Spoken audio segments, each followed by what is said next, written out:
نحمده ونصلي على رسوله الكريم اما بعد فاعوذ باللہ من الشیطان الرجیم بسم اللہ الرحمن الرحیم۔ سورۃ بقرہ کی آیت نمبر 83 سے اپنے سبق کو شروع کرتے ہیں۔ وَإِذْ أَخَذْنَا، اور جب ہم نے لیا، میثاقا، وعدہ، بنی اسرائیل سے۔ وعدہ کیا لیا؟ لا تعبدون، کہ تم عبادت نہ کرنا، الا اللہ، مگر سوائے اللہ کی، وبالوالدین، اور ماں باپ کے ساتھ احسانا، اچھا سلوک کرنا، وذی القربی، اور کنبہ والے یعنی عزیز اور رشتہ داروں کے ساتھ، والیتامى، اور یتیموں کے ساتھ، والمساکین، اور محتاجوں سے، وقولوا، اور کہنا، للناس، لوگوں کے ساتھ، حسنا، اچھی بات، وقیموا الصلاۃ، اور نماز کو قائم کرنا، وآتوا الزکوٰۃ، اور زکوٰۃ دیتے رہنا، ثم تولیتم، پھر تم پھر گئے، الا قلیلا، مگر تھوڑے، منکم، تم میں سے، وانتم معرضون، اور تم ہی ہو پھرنے والے۔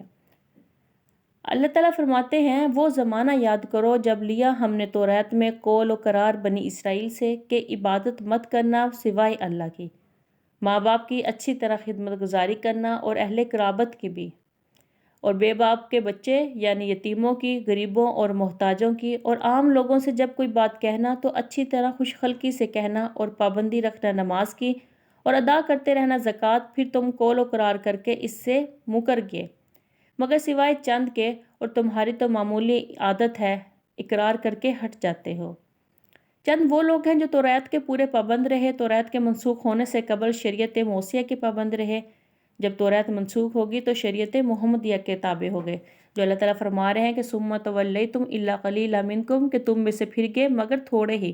جو تھوڑے رہ گئے۔ یہ ان کے بارے میں کہ پہلے وہ توریت کے پابند رہے، پھر جب نبی کریم صلی اللہ علیہ وسلم پر ایمان لانے کا فرمایا گیا تو وہ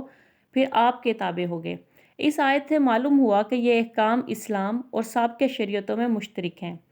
وہ کون سے احکام ہیں؟ سب سے پہلے توحید، والدین اور رشتہ داروں کے ساتھ اچھا سلوک، یتیموں اور مسکینوں کی خدمت، تمام انسانوں کے ساتھ گفتگو میں نرمی اور خوش خلقی کرنا، نماز اور زکوٰۃ سب داخل ہے۔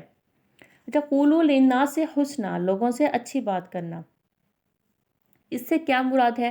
اس کا حاصل یہ ہے کہ جب لوگوں سے خطاب کرو تو بات نرم کرو، خوش روئی اور کشادہ دلی سے کرو، چاہے مخاطب نیک ہو یا بد، سنی ہو یا بدعتی۔ ہاں، دین کے معاملہ میں مداہنت اور اس کی خاطر سے حق پوشی نہ کرے۔ وجہ یہ ہے کہ حق تعالیٰ نے جب موسیٰ اور ہارون علیہ السلام کو فرعون کی طرف بھیجا تو یہ ہدایت نامہ دیا کہ اس سے بات کرنا نرمی سے۔ تو آج کوئی بھی کلام کرنے والا ہو تو وہ موسیٰ علیہ السلام سے افضل نہیں ہو سکتا، اور مخاطب کتنا بھی برا ہو، کتنا ہی بدنیت ہو، لیکن وہ فرعون سے زیادہ برا نہیں ہو سکتا۔ طلحہ بن عمر رحمۃ اللہ علیہ کہتے ہیں کہ میں نے امام تفسیر و حدیث عطا رحمۃ اللہ علیہ سے کہا کہ آپ کے پاس فاسد عقیدے والے لوگ بھی جمع رہتے ہیں، مگر میرے مزاج میں تیزی ہے، میرے پاس ایسے لوگ آتے ہیں تو میں ان کو سخت بات کہہ دیتا ہوں۔ تو آپ نے جواب دیا کہ ایسا نہ کیا کرو، کیونکہ حق تعالیٰ کا حکم ہے قولوا للناس حسنا، یعنی لوگوں کے ساتھ اچھے رویے سے پیش آؤ۔ اس میں یہودی نصرانی بھی داخل ہیں، مسلمان خواہ کیسا ہی ہو وہ کیوں نہیں داخل ہوگا۔ وَإِذْ أَخَذْنَا، اور جب ہم نے لیا، مِيثَاقَكُمْ، تم سے وعدہ، لا تسفكون، کہ تم نہ بہاؤ گے خون، دماءکم، آپس میں خون، ولا تخرجون، اور نہ نکال دو گے، انفسکم، اپنوں کو، من دیارکم، اپنے وطن سے، ثم اقررتم، پھر تم نے اقرار کر لیا، وانتم تشہدون، اور تم مانتے ہو۔ پچھلی آیت میں جو عہد و میثاق کا ذکر کیا گیا تو اس آیت میں اسی کے بارے میں بیان کیا گیا، چنانچہ ارشاد ہے، اللہ تعالیٰ فرماتے ہیں وہ زمانہ یاد کرو جب ہم نے تم سے یہ قول و قرار بھی لیا کہ خانہ جنگی کر کے باہم خون ریزی مت کرنا، اور ایک دوسرے کو ترک وطن مت کرانا، پھر ہمارے اس سے اقرار لینے پر تم نے اقرار بھی کر لیا،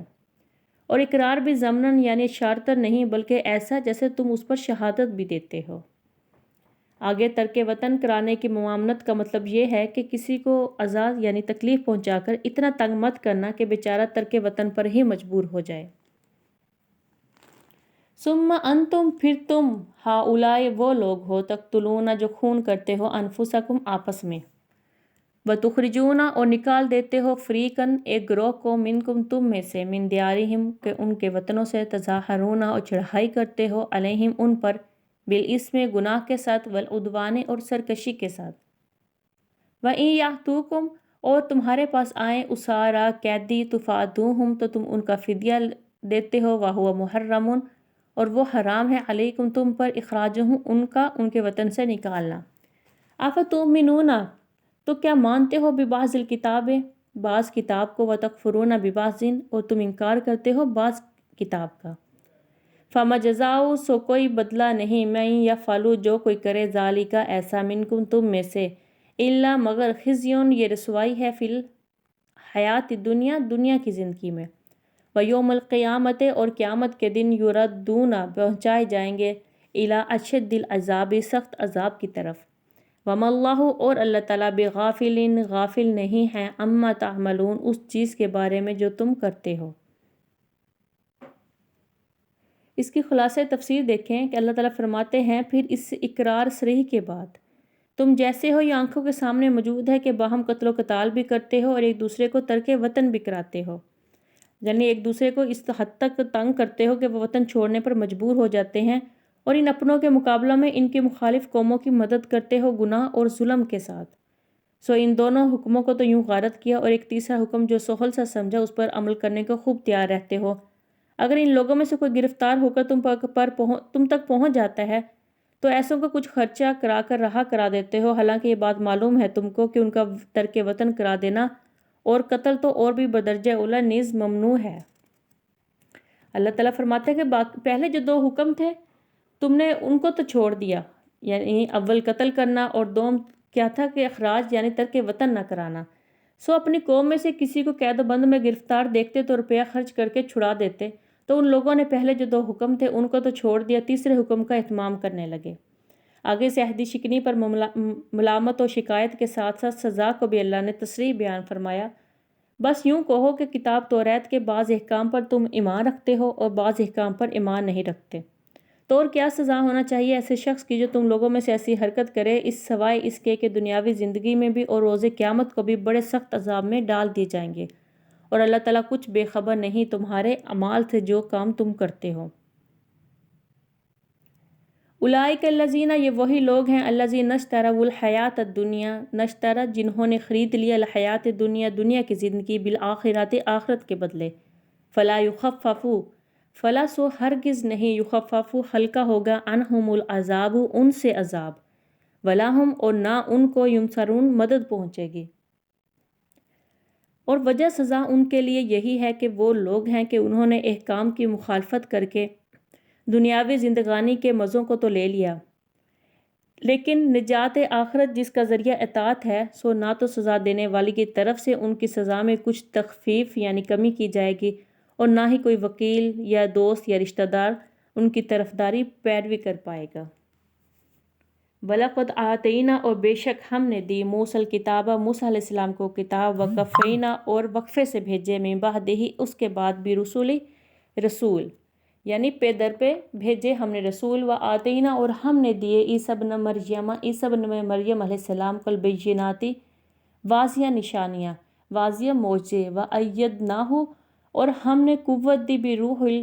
القدس روح پاک سے، افکلما پھر بھلا کیا جاءکم تمہارے پاس آئے رسول بما لا وہ حکم لا تہوا کہ جو نہیں تھا انفسکم لا تہوا خواہشات انفسکم تمہاری خواہشات کے مطابق نہ تھا، استکبرتم تو تم تکبر کرنے لگے، ففریقاً پس ایک جماعت کو کذبتم کہ تم نے جھٹلایا، وفریقاً اور ایک جماعت کو تقتلون تم نے قتل کر دیا۔ اللہ تعالیٰ اس میں فرماتے ہیں ہم نے بنی اسرائیل تمہاری ہدایت کے لیے ہمیشہ سے بڑے سامان کیے، ان میں سب سے پہلے موسیٰ علیہ السلام کو کتاب یعنی تورات دی، پھر ان کے بعد حضرت موسیٰ علیہ السلام کے بعد یک کے دیگر دوسرے مختلف پیغمبروں کو بھیجتے رہے، پھر اس خاندان کے سلسلہ کے آخر میں ہم نے عیسیٰ بن مریم کو نبوت کے واضح دلائل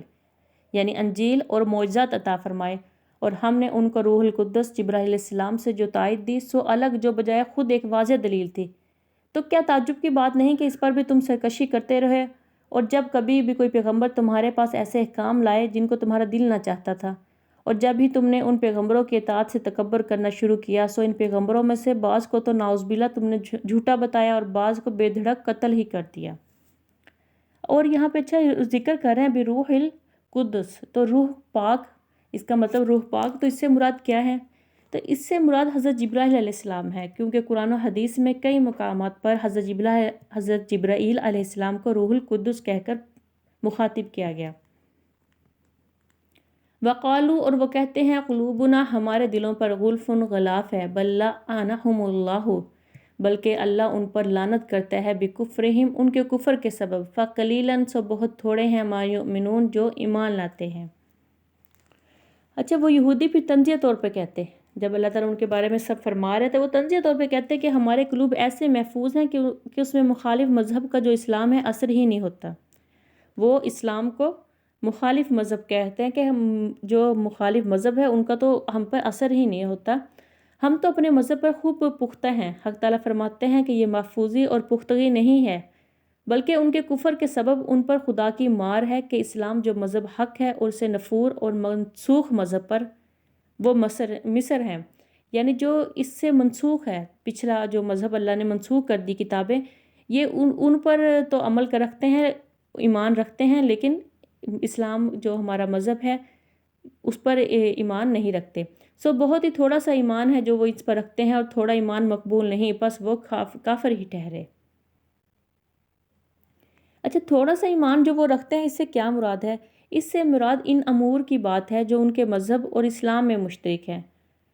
مثلا خدا کا قائل ہونا، قیامت کا قائل ہونا، کہ ان کے امور کے وہ بھی قائل تھے، لیکن خود نبوت محمدیہ اور قرآن کے کلام الہی ہونے کے منکر تھے، اس لیے پورا ایمان نہ تھا۔ اور اس تھوڑے ایمان کو باعتبار لغت ایمان کہا، جس کے معنی متعلق یقین کے ہیں، گو وہ بعض اشیاء کے ساتھ ہی متعلق ہو، شرعاً اس کو ایمان نہیں کہتے۔ شرعاً وہ ایمان معتبر ہے جو کل امور اور شرع کے یقین کے ساتھ ہو۔ تو یہ ہمارے لیے کسوٹی بھی ہے اپنے ایمان کو پرکھنے کی، کہ ہمارا ایمان میں کتنی پختگی ہے اور کس حد تک ہم ایمان والے ہیں۔ اللہ تعالیٰ ہم سب کو عقل و فہم عطا کرے، قرآن پاک کو سمجھنے کی فہم عطا کرے۔ اللہ ہم سب کا حامی و ناصر۔ آج کا سبق مکمل ہوا، دعا میں یاد رکھیے گا۔ اللہ حافظ۔